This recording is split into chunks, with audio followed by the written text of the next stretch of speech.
Selamat pagi anak-anak. Kita hari ini akan membahas tentang materi fabel. Yeay! Sebelum itu, fabel itu apa sih? Jadi, fabel adalah cerita fiksi yang tokohnya berupa hewan atau benda yang berperilaku dan berwatak seperti manusia, dengan tujuan untuk menyampaikan pesan moral atau pelajaran hidup. Tokoh hewan dalam fabel dapat berbicara, berpikir, dan memiliki masalah hidup layaknya manusia, sehingga dapat digunakan sebagai simbol untuk menggambarkan sifat dan tingkah laku manusia yang baik dan buruk. Nah, udah paham kan pengertian apa itu fabel? Nah, selanjutnya kita akan membahas tentang unsur-unsur intrinsik fabel. Nah, dalam fabel ada juga unsur intrinsik yang menjadi bagian penyusun dalam suatu karya sastra.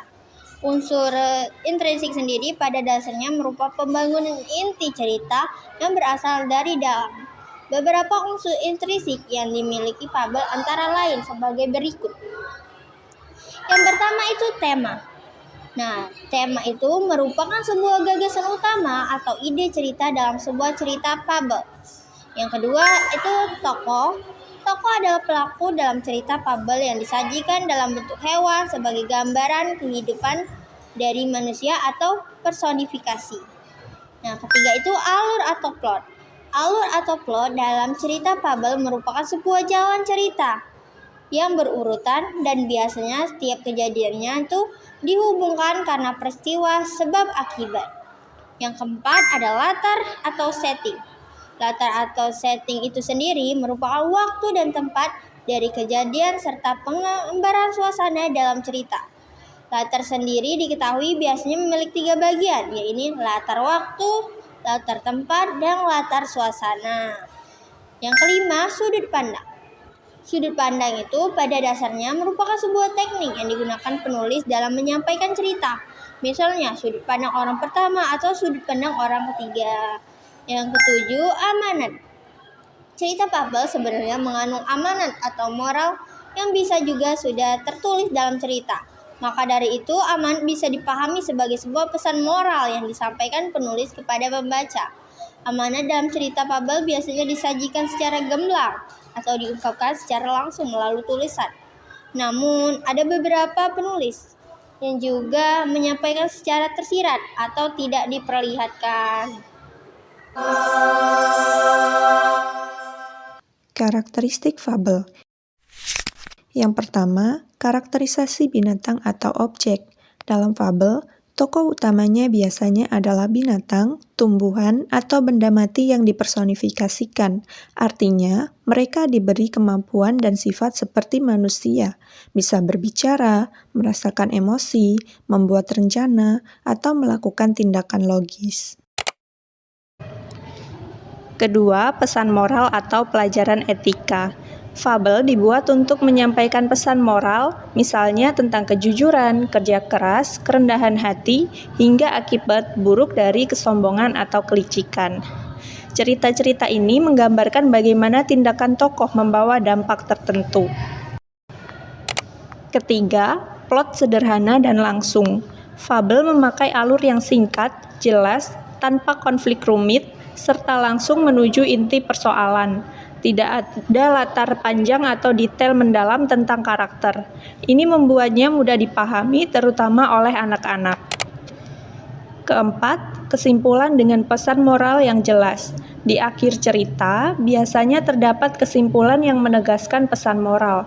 Kadang ditulis secara langsung atau eksplisit, dan disimpulkan dari tindakan tokoh atau tersirat. Kelima, fungsinya sebagai sarana pendidikan dan hiburan. Fabel tidak hanya menghibur pembaca melalui petualangan hewan, tetapi juga mendidik dengan memberikan nilai moral. Karena bentuknya ringan dan tokohnya menarik, fabel sering digunakan dalam materi pendidikan anak.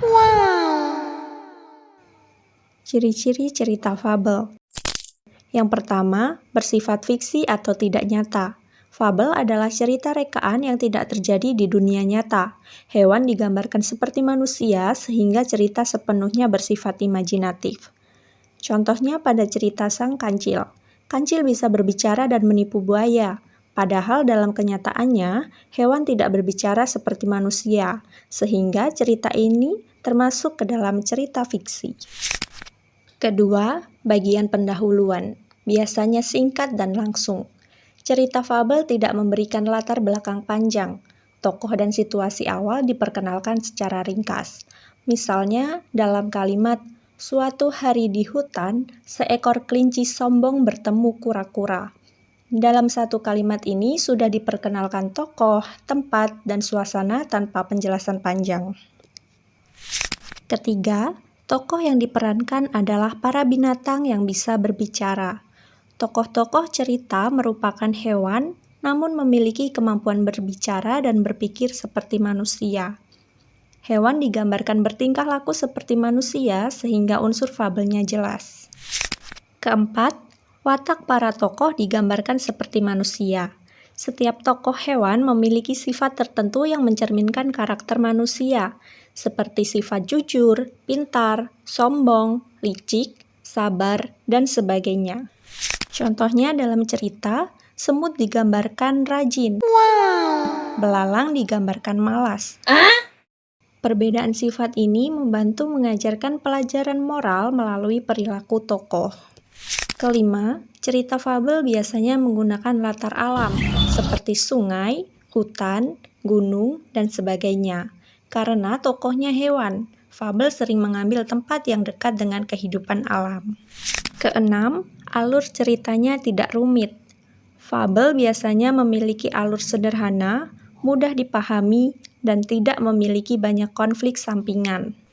Ketujuh, rangkaian peristiwa digambarkan dengan sebab akibat secara berurutan. Ceritanya berjalan maju. Setiap kejadian menjadi penyebab munculnya kejadian berikutnya. 8. Menggunakan kalimat naratif dan dialog langsung antar tokoh. Fabel menggunakan narasi untuk menceritakan peristiwa dan dialog langsung untuk memperjelas interaksi antar hewan.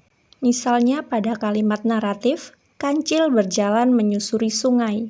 Dialognya bisa, "Tolong aku buaya," seru kancil. Campuran antara narasi dan dialog membuat cerita lebih hidup dan mudah dipahami oleh pembaca. Cerita fabel tentunya juga memiliki tujuan. Tujuan dari cerita fabel sangat luas, tidak hanya sebagai hiburan, tetapi juga sebagai sarana pendidikan yang efektif bagi pembaca. Fabel bertujuan menyampaikan pesan moral atau nilai-nilai kehidupan melalui tokoh-tokoh hewan yang digambarkan memiliki kemampuan berpikir, berbicara, dan berperilaku seperti manusia. Dengan menggunakan hewan sebagai simbol, nasihat atau kritik dapat disampaikan dengan lebih halus sehingga pembaca tidak merasa digurui. Melalui alur cerita dan konflik yang dialami para tokohnya, fabel mengajarkan pentingnya sikap positif seperti kejujuran, kerja keras, tanggung jawab, keberanian, serta rasa saling menghormati. Selain itu, fabel bertujuan mengembangkan kemampuan berpikir kritis siswa. Setiap tindakan tokoh dalam cerita biasanya memiliki konsekuensi yang jelas, sehingga pembaca dapat belajar menilai mana perilaku yang tepat dan mana yang keliru. Dengan kata lain, fabel membantu pembaca memahami konsep sebab akibat dalam kehidupan sehari-hari. Fabel juga berfungsi menumbuhkan empati karena meskipun tokohnya adalah hewan, perasaan yang mereka alami menggambarkan emosi manusia, seperti takut, sedih, kecewa, atau bahagia. Hal ini membantu pembaca belajar memahami perspektif lain serta mengembangkan kepekaan sosial. Tujuan lain yang tidak kalah penting adalah memberikan hiburan. Cerita fabel biasanya memiliki alur yang sederhana, tokoh yang lucu, dan latar yang imajinatif, sehingga membuat proses membaca menjadi menyenangkan. Ini sangat bermanfaat bagi siswa karena dapat meningkatkan minat membaca dan membantu mereka menikmati proses belajar. Di samping itu, banyak fabel juga digunakan untuk menyampaikan kritik sosial secara tidak langsung.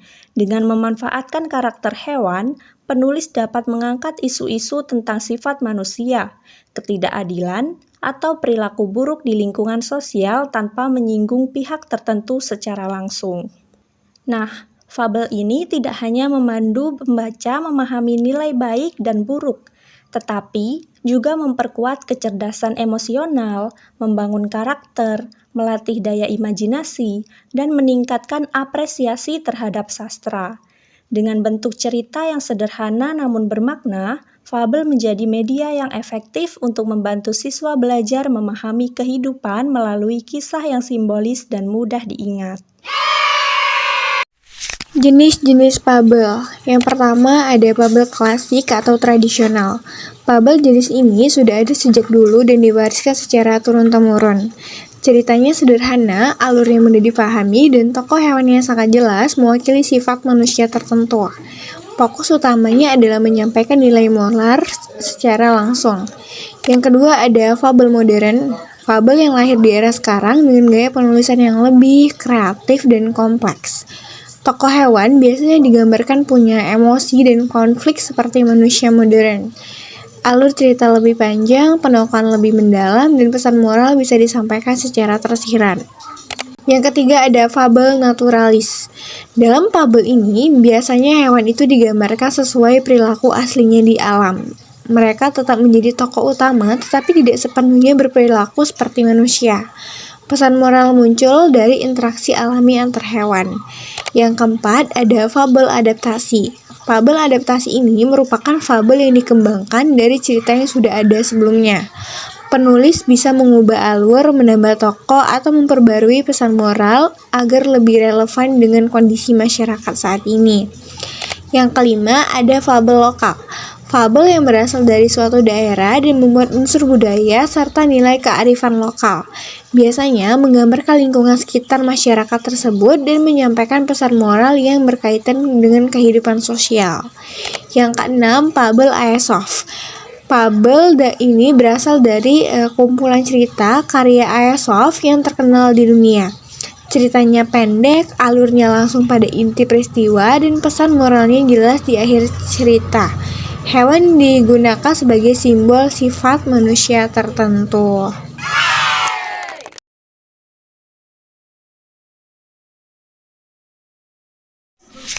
Contoh fabel. Kali ini saya akan membaca teks fabel yang bercerita tentang belalang sembah. Dahulu kala Di kebun anggur tinggallah keluarga semut yang jumlah anggotanya sangat banyak. Semut ini membangun sarangnya dari daun-daun yang direkatkan menggunakan cairan seperti lem yang mereka keluarkan dari mulut. Para semut melihat bahwa musim gugur akan segera berlalu dan musim dingin yang cukup panjang akan segera datang. Ketika musim dingin, makanan akan sulit didapatkan, maka para semut itu segera mencari berbagai makanan untuk mereka kumpulkan sebagai bahan persediaan ketika musim dingin tiba. Berbeda halnya dengan seekor belalang sembah memiliki mata yang besar dan tangan yang panjang. Mereka sering hidup di pohon-pohon seperti halnya para semut. Ketika musim dingin akan tiba, belalang sembah itu hanya berlatih menari setiap hari. Sang belalang lupa bahwa dia juga harus mengumpulkan makanan untuk persiapannya menghadapi musim dingin. Suatu hari, sang belalang sembah menari di dekat sarang semut. Dia menari dengan sangat anggun. Gerakan tangan dan badannya sangat pelan dan lembut membuat tariannya itu terlihat sangat mengagumkan. Para semut melihat sang belalang sembah menari, tetapi mereka tidak menghiraukan tarian indahnya itu, karena mereka memiliki tugas yang lebih penting. Sang belalang yang sedang menari melihat para semut berjalan dengan membawa makanan untuk dibawa ke sarangnya. Sang belalang sembah merasa heran dengan apa yang dilakukan sang semut. Lalu dia bertanya kepada salah satu semut tentara yang sedang berjaga di dekat para semut pekerja. Kenapa kalian membawa makanan yang sangat banyak itu masuk ke sangkar kalian? Sang semut menjawab, kami melakukannya agar kami tidak kelaparan saat musim dingin. Lalu sang belalang kaget. Musim dingin? Kata sang belalang sembah dengan kagetnya. Tenang saja, masih lama, lebih baik kita bersenang-senang saja dulu, kata sang belalang. Mereka tak menghiraukan ucapan belalang. Semut tetap tekun mengumpulkan makanannya. Musim dingin tiba. Belalang belum sempat mengumpulkan makanan karena sibuk menari. Belalang kelaparan dan lari ke rumah semut. Ia meminta makanan kepada semut Semut awalnya tidak mau memberikan makanannya karena takut kehabisan. Akan tetapi, melihat belalang lemas kelaparan, semut pun tidak tega dan memberikan makanan kepada belalang. Belalang pun kembali bugar dan dia berjanji untuk dapat mengelola waktu dengan baik sehingga tidak berakibat buruk. Masa depan adalah milik setiap orang, maka setiap orang perlu menyiapkan masa depannya dengan berusaha, bukan hanya menikmati kesenangan di masa sekarang tanpa memikirkan masa depan.